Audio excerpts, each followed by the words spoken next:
learn to pitch anything.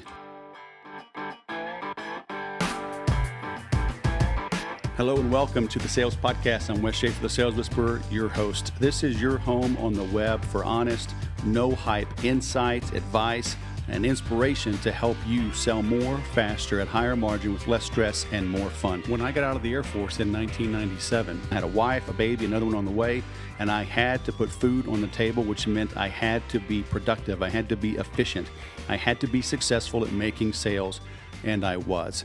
Over the next decade, I continued to succeed in various industries across the country, even across the world, which led me in 2006 to starting the Sales Whisperer. Since then, I have built a big business and a big family, and I have fed my family, provided for them based on my own skills, my hard work, my dedication, my insight. And now I give you this podcast as a free tool to help you learn what I have learned over 20 plus years. Another free tool that you can use to grow your sales is available over at thebestsalessecrets.com. Head on over there, and it's over 21 pages of advice, things including the 7 keys you need to apply to win at sales, how to look at money, and the true purpose of the sale. So again, head on over to thebestsalessecrets.com for that free tool. And now on to the show. Oren Klaff, fellow SoCal resident, sales guru. Thanks for coming on the Sales Podcast, man. How are you? I'm doing great today, and this is very interesting. I'm learning a lot from Wes that I didn't, surprising stuff. 7 kids based in Southern California. I really enjoyed your video. I rarely enjoy videos that I see. They are typically contrived. Maybe my own are too contrived. But I watched that video you had on your site, and that was a delightful 4 minutes. Thank you for putting that together. Oh, cool. Thank you for that. And so here we are. I've got your book here, man, and I was saying earlier that, going back in time, I had some early guys that were big influences on me, through their books. Tom Hopkins, Anthony Parinello, Selling the Vito. I've had both those guys on my show. I got your book, I want to say around late 2010, early 2011. And, man, this thing is highlighted like crazy. You know your stuff, and I was thrilled that you're so close in Southern California. You agreed to come on the show. Usually I have people, start, say, hey, tell us a little bit about yourself, but I don't want to take up too much of your time on that. I mean, I see your bio here. You're into investment banking and whatnot, but how can you walk us through how you did get into sales and what led you to write a book? Because it seems like you're having so much success on your own in business. How did becoming an author help you grow and meet your business and financial and even family goals? Yeah, these are good questions. Right. So, as you mentioned, I really have never been a card-carrying sales guy. I've never carried a book of business, which is interesting. I won top 50 salesman of all time, a little bit ahead of Steve Jobs, which probably gives you a sense of the quality of that list. But anyway, I've never been a salesperson. My job is a little bit different. Oh, of course, I do sell, right? But what I have to do is I have to walk into rooms where there's a bunch of guys who control billions of dollars, and I got to look them in the eye and ask them for $30 million, $10 million, $50 million within a few minutes of having met them, right? And so this is a certain kind of selling that is extremely stressful. And so because you're meeting people who can't remember what you do, why you're there, haven't read the material in advance, and don't really have a need that you fill specifically. And on behalf of a company, you're asking them for $10 million.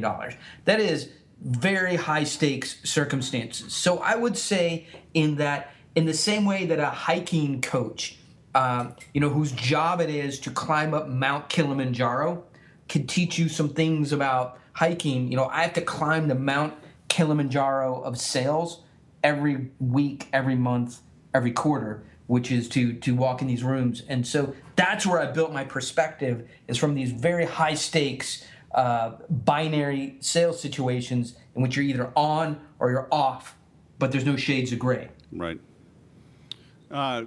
if you're doing deals that big, I got to imagine there's some nice commission in there. So why write a book?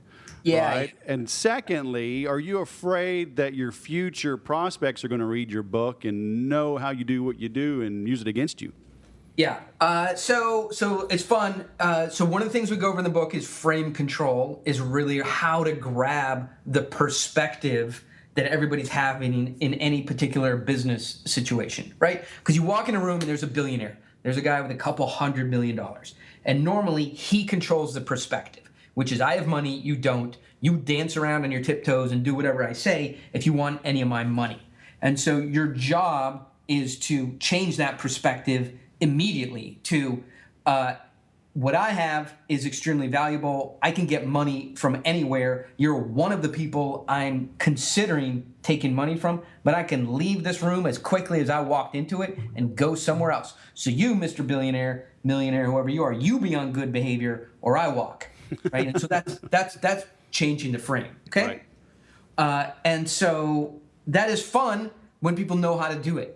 Right. So then you might grab the frame from me, I may grab the frame from you, and eventually, hopefully, our perspectives merge in a way that's fun. And you can only get a business transaction when there is a single frame on the deal. There is no way to complete a deal when there's two different perspectives. Right. So you got to merge perspectives so everybody sees it in the same way as favorable to them. And so to your first or second or ninth or 0th question, whichever it was in the stack, if you were in finance in late 2008, early 2009, where the markets crashed, there was no debt available anywhere, so deals just stopped. So everyone in my business, some guys bought boats, some guys took up stamp collecting, I wrote a book, other guys whittled furniture. There's nothing to do here.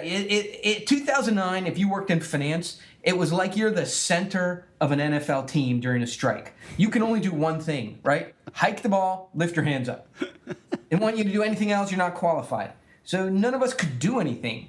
Right, we had these amazing careers, and high-flying guys driving around in sports cars and traveling around in helicopters and jets. But then it all came to a stop, and we couldn't do anything. I had friends with online stores that sold barbecue supplies. They were doing okay, not great, not terrible, but at least they had a business. Our business completely stopped. So McGraw-Hill came and said, "Hey, Oren, we'd like to write a book.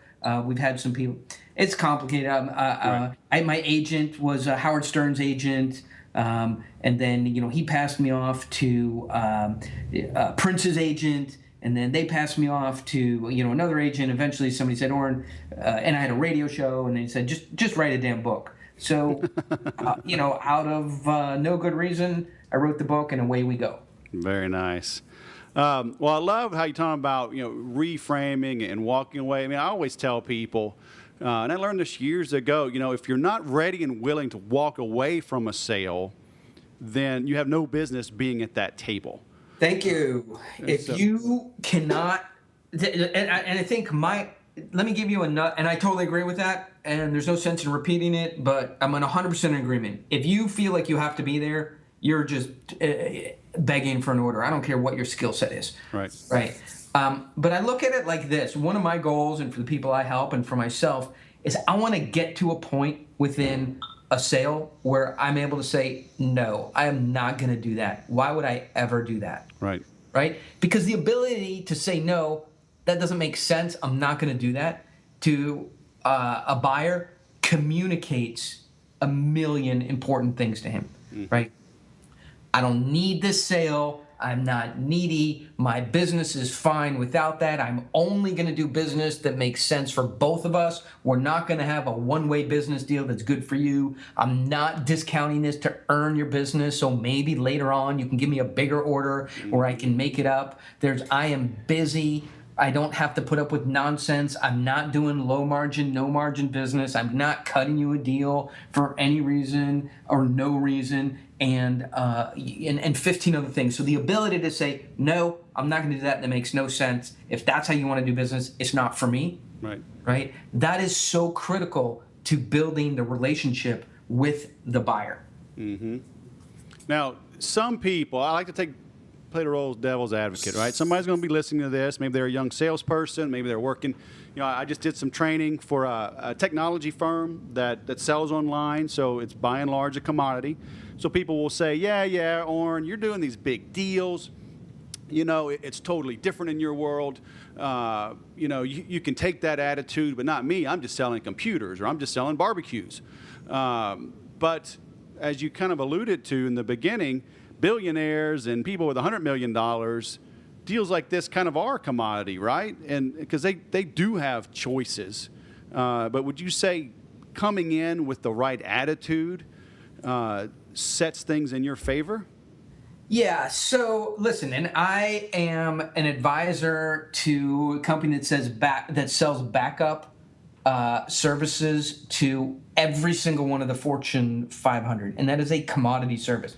I spend a huge amount of time thinking about how to sell commodity services, right? The issue is, it's not that they can buy this service or this, whatever it is you have somewhere else, right? It is that if the customer won't allow you to make a reasonable margin, you should send them somewhere else. Mm-hmm.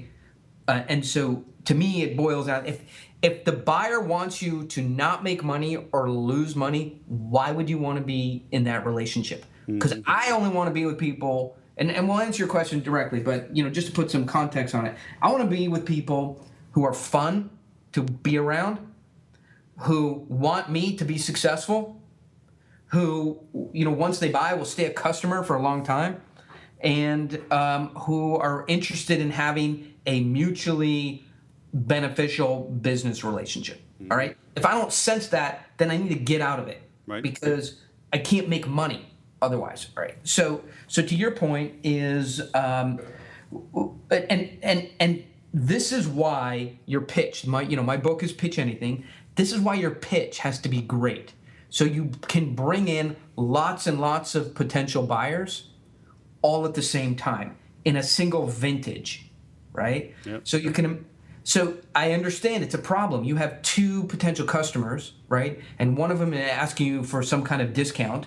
All your competitors discount, right? And you're facing either not making any sales quota or having an okay buyer. That's a tough choice, right? And I can't tell you how to make that choice because that's a really difficult dilemma. What I am saying is build your pitch better, and instead of having two potential, have 8 potential, right? Throw out 6 that aren't good and take 2.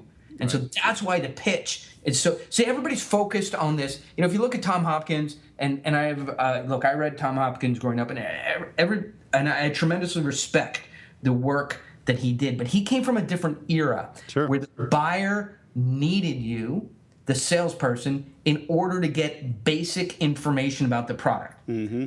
That is no longer true today. Yep. Right? They don't need you as a salesperson. In fact, the only thing they need you is to know what the bottom line price is. And then you're not necessary. You're like one of those boxes that people use to buy newspapers out of. Put a quarter in, the thing opens, newspaper comes out. Like, you have limited functionality, right? So you have to build your functionality into the deal.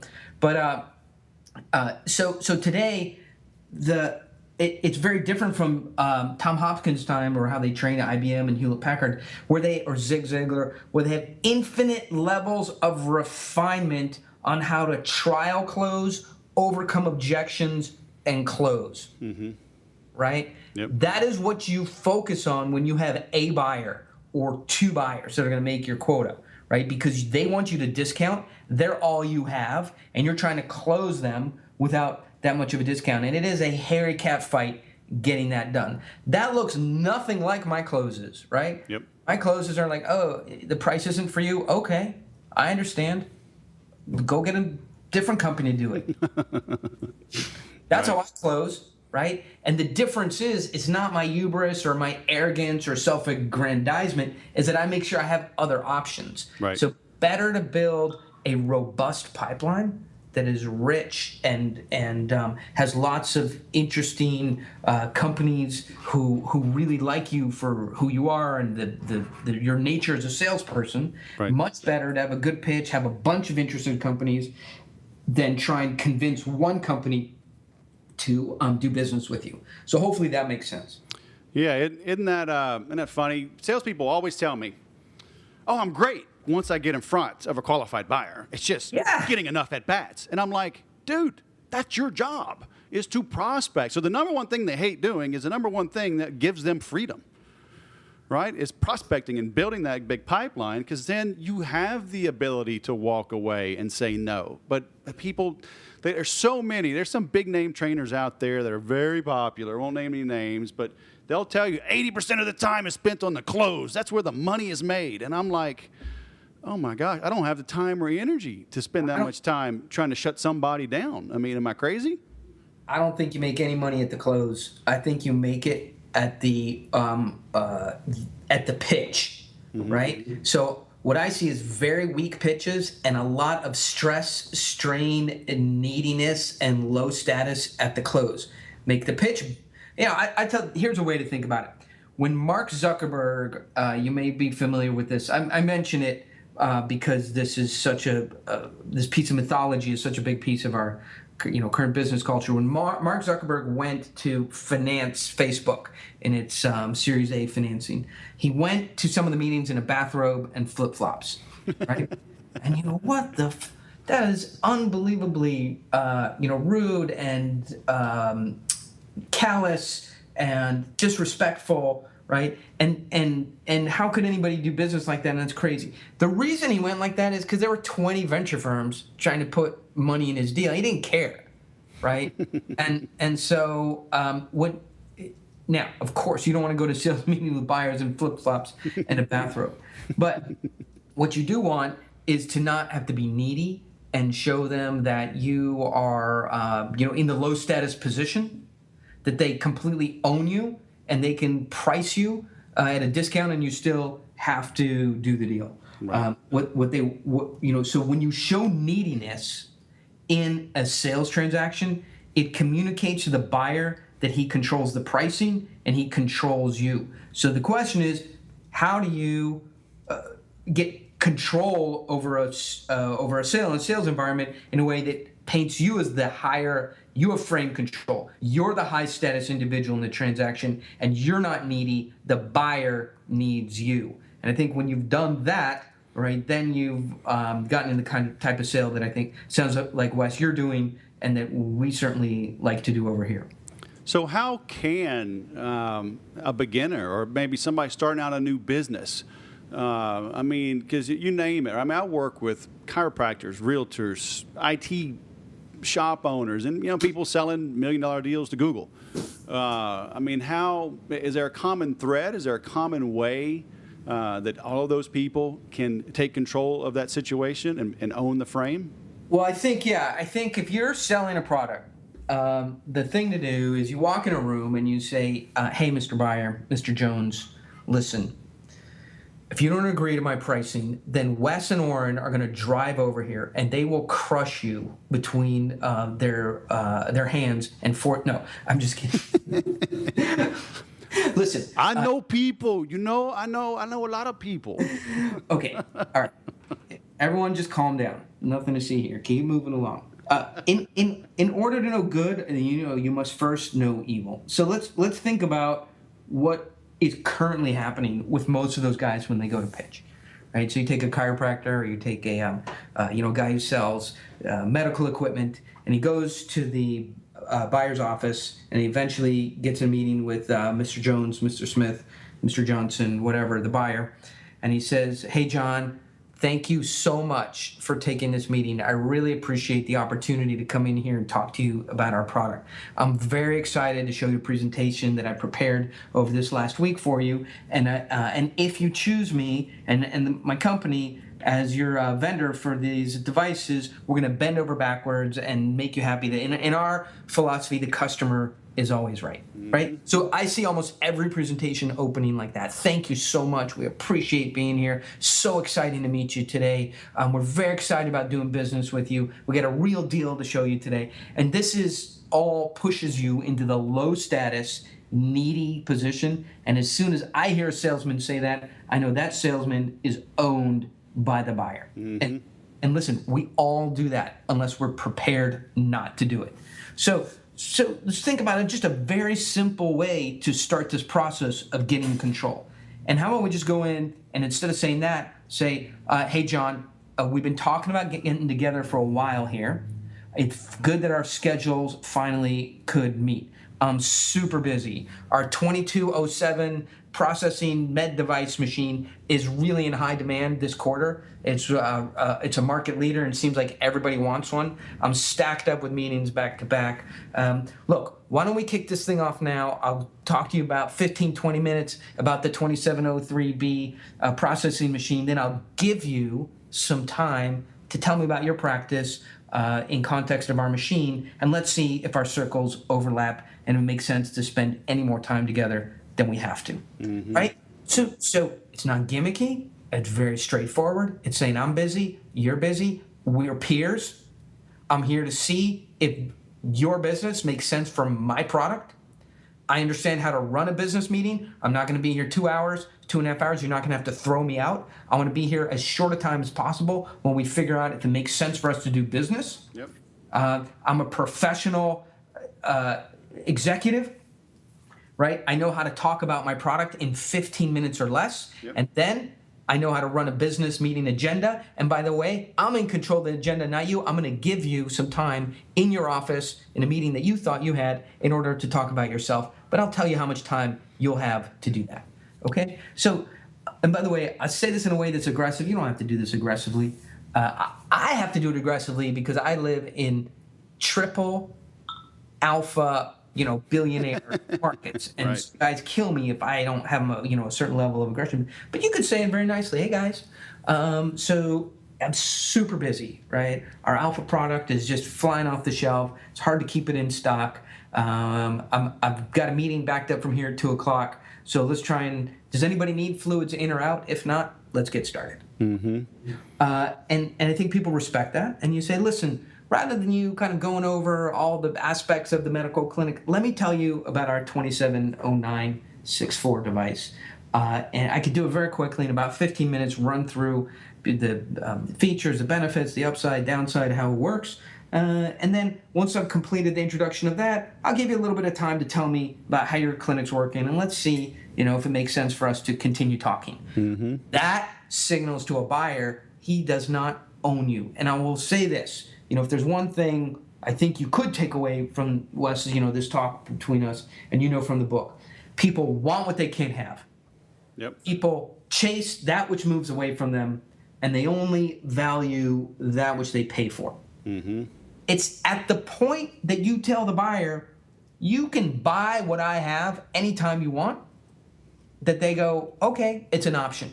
Right. And then I have that option. I can buy the 27OB9739er for $3,000. Yep. They go, how fast can I get Wes and Oren out of this office and get on the internet? Right? And find one from China for $2,200. Right. Okay?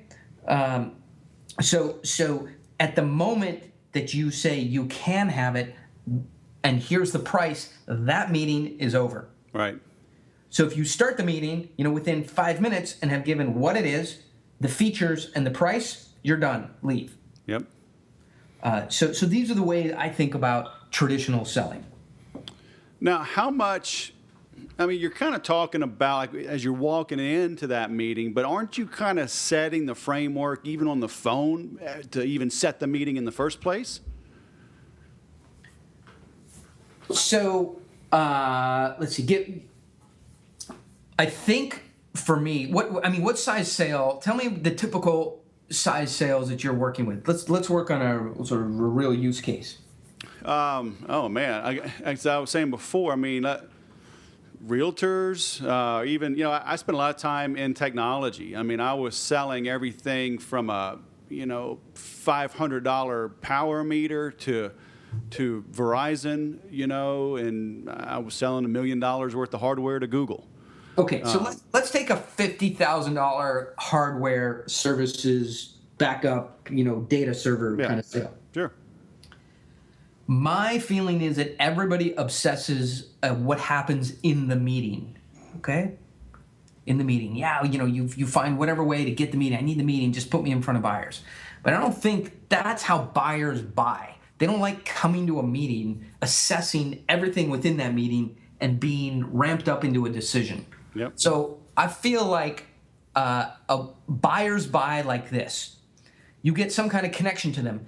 Hey, John, it's Wes and Oren. We have a mutual friend, Simon, at Wilson Sonsini, who said that you were looking to upgrade your, that you guys were growing pretty fast. We know that with growth comes a need for additional server capacity. Simon said we might be good to connect with each other.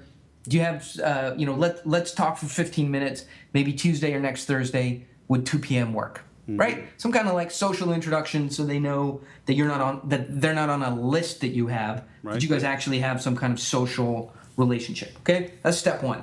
That's where the sale starts, because that starts to put some social status underneath the way your sales effort. Right? Okay. Know somebody. Can I stop you right there? In common, yeah. So what if they don't? I mean, is it okay to kind of name drop? Maybe like I could say, hey, maybe I'm up at Google and Apple was also a client, but maybe they weren't. Maybe I'm trying to get into eBay or Yahoo. Is it okay to say, hey, eBay, I'm working on Google with this, 1, 2, 3 product, and I know based on what I've read in your, press release or...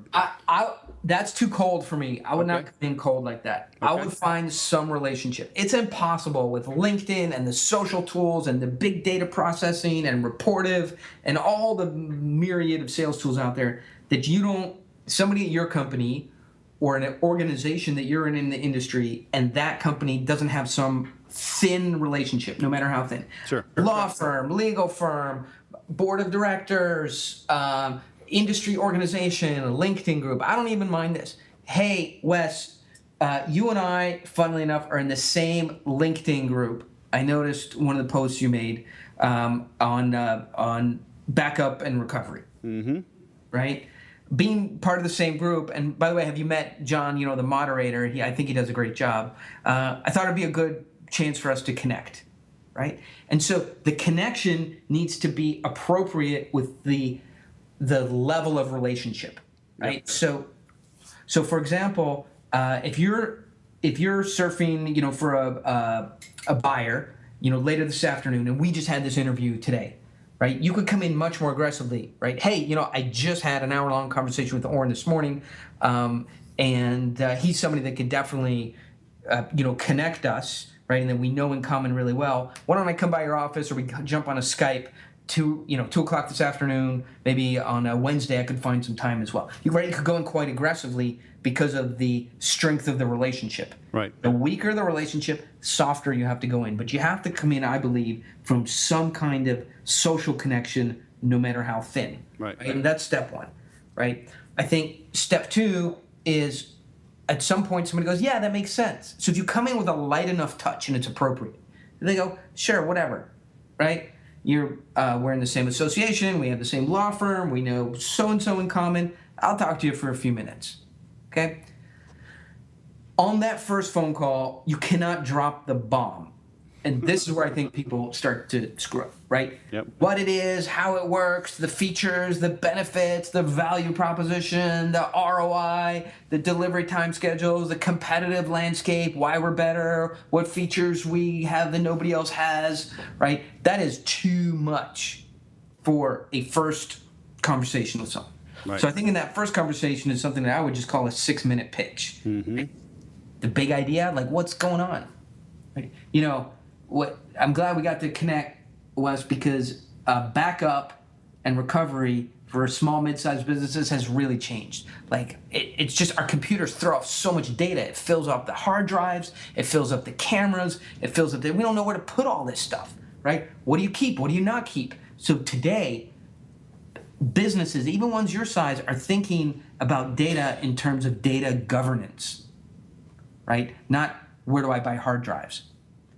And when you start to think about your business in terms of data governance, now you're thinking like a big firm, and it sets the path to grow. Mm-hmm. Whatever, it's a big idea. I just made it up. Yep. So you start with an idea, not a features and benefits about your 2207B, server. A big idea. Then in order to signal to the buyer that you and he that you're going to add insight and value to his world. I think you talk a little bit about what's changing, right? Hey, we've noticed that the cost of data is coming down from $2.50 to 75 cents if you have the right server and backup machine working together.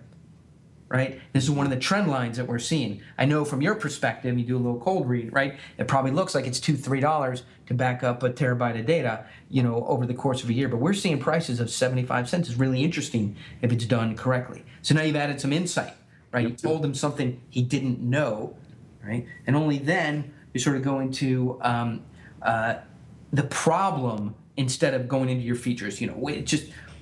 We understand it's such a difficult problem if you're a small, medium-sized business owner dealing with data because you don't have time, you don't have the budget to hire a full-time CTO, and we appreciate just how difficult that is. In fact, in our own business, right, you could probably argue we need a $250,000 chief technology officer to work on our own data full-time, but that is a very difficult problem to solve. But instead of spending $250,000, we spend less than $25,000 a year, and we think we've solved this incredibly challenging problem. And it didn't come easy to us, right? The way we've solved this has been, it took us almost 2 years to arrive at this solution, and almost no other company has the same solution as we do, right? So now you're describing a problem. You're almost 70% of the way through the 6 minutes before you're even introducing any kind of solution, right? That's why we have the 2207B9. Okay, 99% uptime, costs less than $3,000, easy to implement.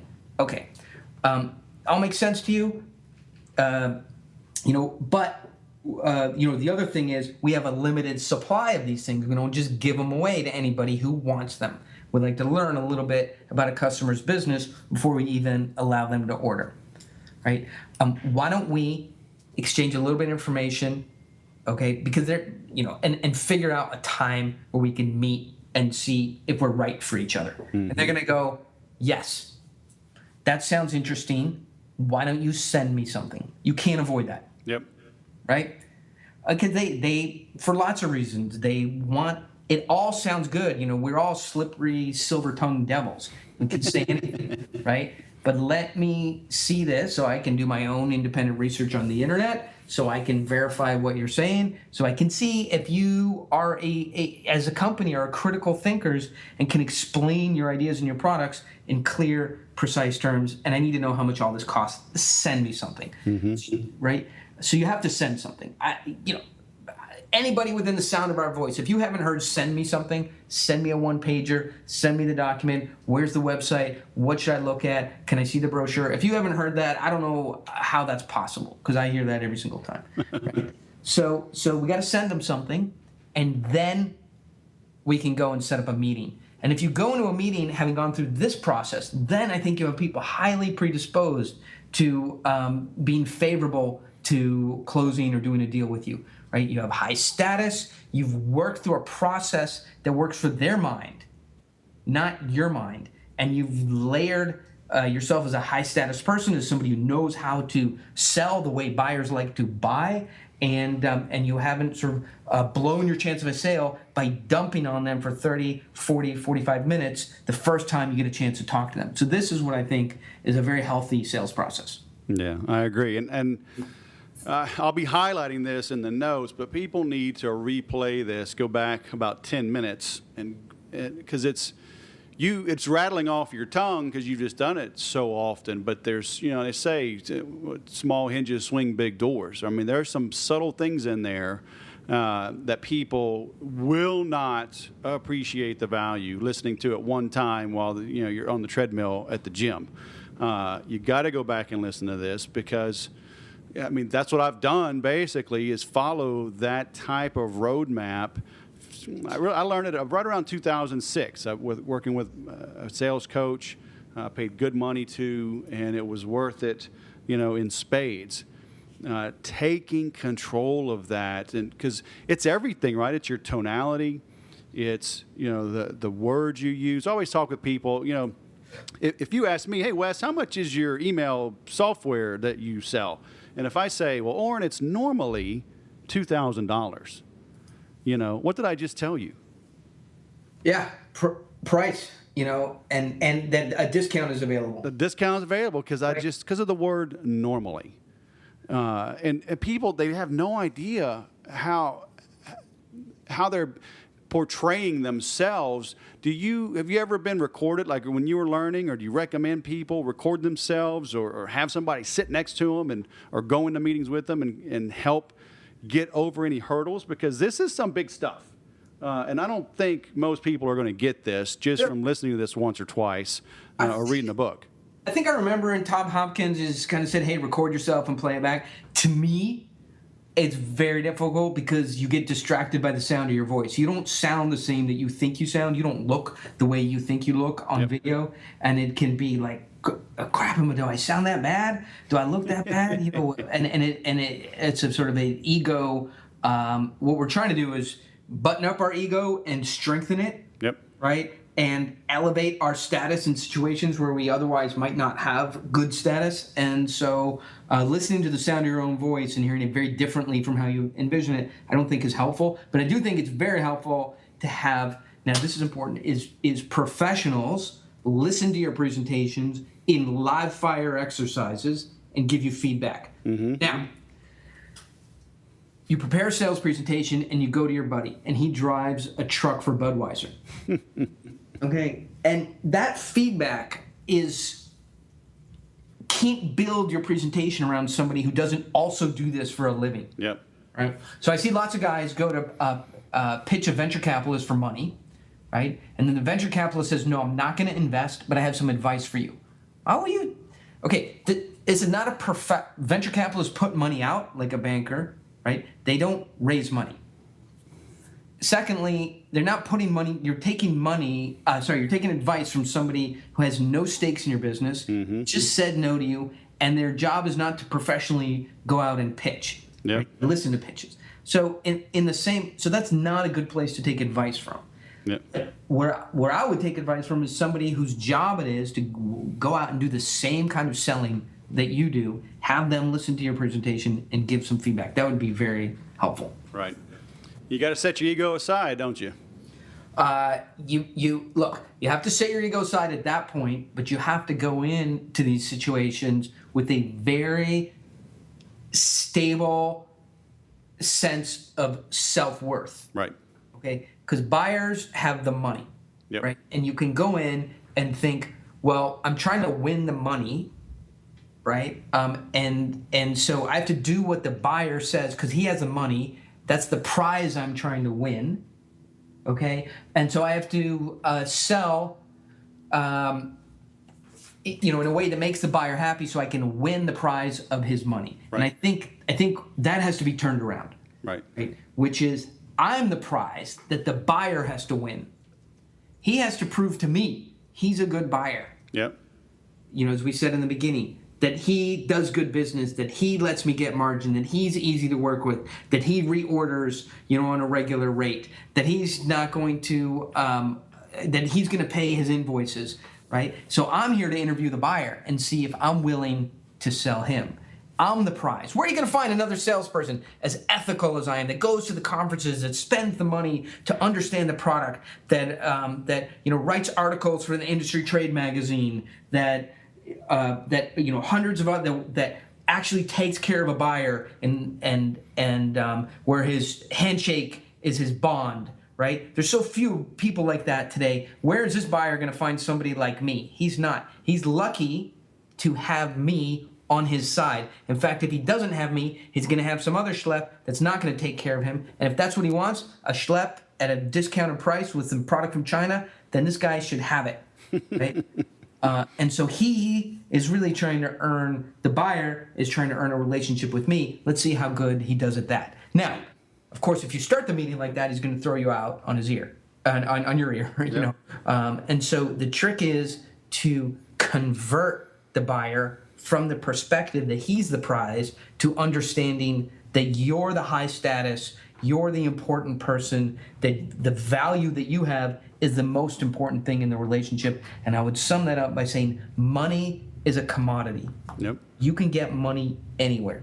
You can get out of an ATM machine. You can borrow it from your uncle. You can stop spending so much money, and that will increase your, the amount of money that you have. So the only thing that a buyer can do is give you some money, and money is available everywhere. Yep. Why would you bend your ethics, your rules, the way you work, spend excess time, or change some behavior you know is good for you in order for get some money? It doesn't make sense. You're the prize in that relationship. The buyer should try and earn time with you and be, and you're interviewing him for your willingness to do business with the buyer. I know it's a different perspective, but it's very important. Well, and embedded in all that is, like you were talking about, I'm the one that goes to conferences. I'm the one that's writing. I'm the one that's adding value. I'm the one that's ethical, right? It's like when I talk with people, they understand that you can't go to the gym on January 1st at midnight and just work out for 24 hours straight and then you're good for the year, right? They understand in fitness, you got to do a little bit every day, right? You got to eat a little bit less junk. You got to burn a few more calories. You got to add some muscle. But in selling, everybody's looking for that magic bullet, right? That silver bullet, the magic potion, the one line that gets them every time. And it's like, it doesn't exist, right? You got to keep learning. You got to stay current. You got to put yourself out there. And those are the ones that are then able to do everything you're recommending, right? It almost comes natural, would you say, if they're continuously striving to improve? Yeah, so maybe, as we're getting the hook on time here and rounding the hour, yep. We should talk about some practical things that can be done. I think one we talked about is in the next meeting, don't come in and say, thank you so much for meeting with me. Right? And number two is when you go to that meeting, if they have you cooling your heels in the lobby reading a 10-year-old Sports Illustrated, right? You go up and you say, hey, listen, super busy. Looks like we're getting past 2 o'clock here. If John is unable to attend today, let's just reschedule. Yep. I know it's hard to do, but have some self-dignity. Yep. Right? That guy's probably in the back room. You drove all the way around town, across town, or flew in from somewhere else to take the meeting. God knows what he's doing back in his office, looking at the chive, talking to his girlfriend, doing some work that he forgot to do while you're cooling your heels in the lobby. It doesn't make sense, right? So have your word is good. Have them meet their word. Yep. That's another thing you can do.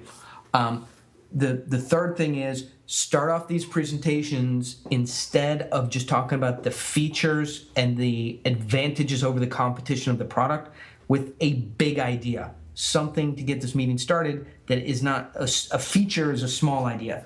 A big idea is talking about the industry, the trend, the movement in technology, something important, and shows the buyer that the more time he spends in a room with you, the more he's going to learn about his own industry. Yep. So I think those are three things you could do immediately to start to turn the tide of supplicating to buyers, being needy, and relying on discounting. Mm-hmm.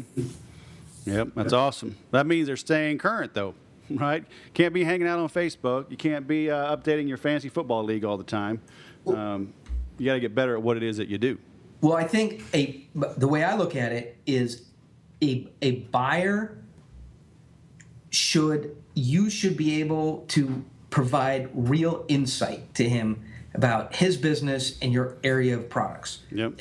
Things he cannot guess, right? The second he can guess that the second he feels he knows more about your product and more about the business and more about the industry than you do, that meeting is done. Yes. Right? People only come to meetings to learn new things and spend time with people who can add valuable perspective to their business.